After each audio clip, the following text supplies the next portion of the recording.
A Mexican judge sends Sergeant Andrew Tahmooressi straight back to prison after a 9-hour hearing. The 26-year-old veteran of 2 tours in Afghanistan, now locked up for 102 days after accidentally crossing the border with his own guns, legal guns, in his pickup truck, and still not a public word from President Obama. Joining us now, Phil Dunn, an attorney representing the Tahmooressi family, who accompanied Jill Tahmooressi, Andrew's mother, to the Mexican courthouse and has been strategizing with the defense team. Phil, good to have you with us. You were at the courthouse. We just heard Andrew Tahmooressi mother express confidence and optimism, but frankly, I've heard that from congressmen. I've heard it from others over the course of his imprisonment in Mexico, and the result has been frustration and continued imprisonment for Mr. Tahmooressi.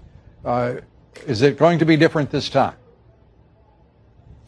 Well, I think that you have to understand that they have their own independent judiciary, and the problem has been is that no defense has been presented until now. So for the first time, a judge has actually been able to hear from Andrew, hear his statement, hear his credibility, assess that, and decide for the first time if he believes what he has to say.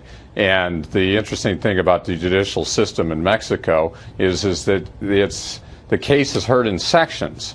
And the other interesting thing is they have a very strong civil rights aspect to their cases and their law. So he actually has human rights issues that are being presented, issues as to whether or not the search warrant, because the search warrant, believe it or not, was required to search his car, and whether or not there was probable cause, whether it was an appropriate search warrant, and there was some significant defects. So the search warrant was dated 3 days before the actual case was brought into Mexico, and there were 11 pages of what would be required missing. So this in and of itself might be sufficient to get the case dismissed. So that motion has to be presented, a judge has to rule on it, and so we're doing that as quickly as possible. He has a very fine lawyer, Fernando Benitez, who's cross-examined 2 customs officials for hours, and that's why it took 9 hours. It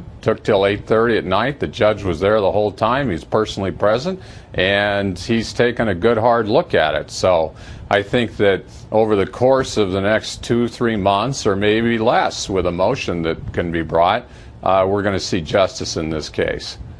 Let's hope that you're right in your assessment and your outlook. Was a member of the United States government there representing this country in that courtroom? Were there people there from a consulate, from the embassy? Any representation Yes. of all the government?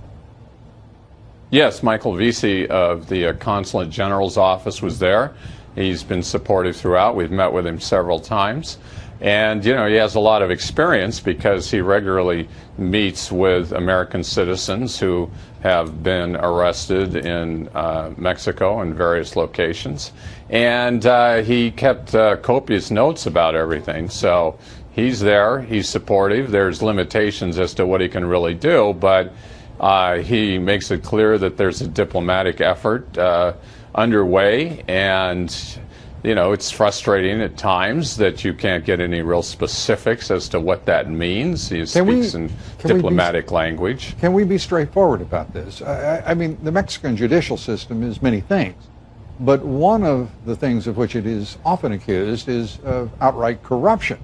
And I know this may make it difficult to having to deal with that system, but the reality is here that a simple phone call from President Obama to the President of Mexico could have been extraordinarily helpful to a man who served his country with distinction and who finds himself in great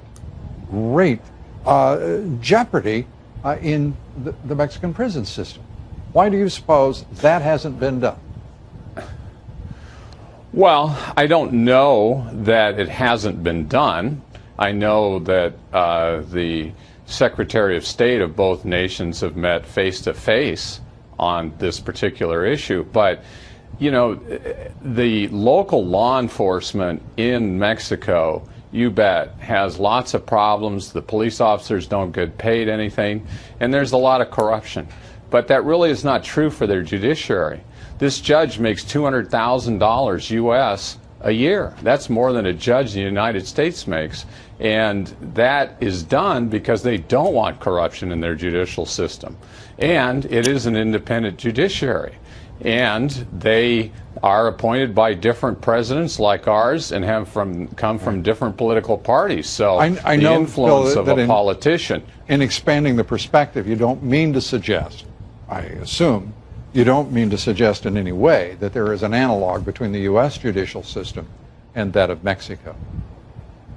Well, there's dramatic differences. You know, Right. We're not talking about a jury trial here, and we're not talking about an open public Right. system. So they're going to change their system in 2016 dramatically.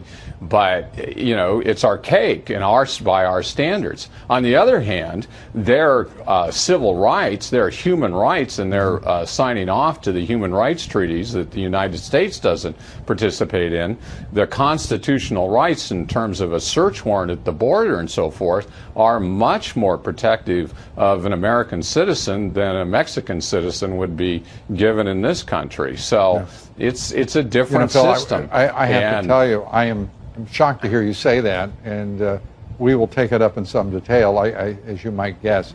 I'd love to. I spent some give you time an on the border, opportunity and I've witnessed some of the arrests, whether it be the federales, whether it be provincial law enforcement, or whether it be local, and the judicial system, where I've also, we have all also watched as drug cartel members have found themselves set free or all but set free in a prison system with special arrangements.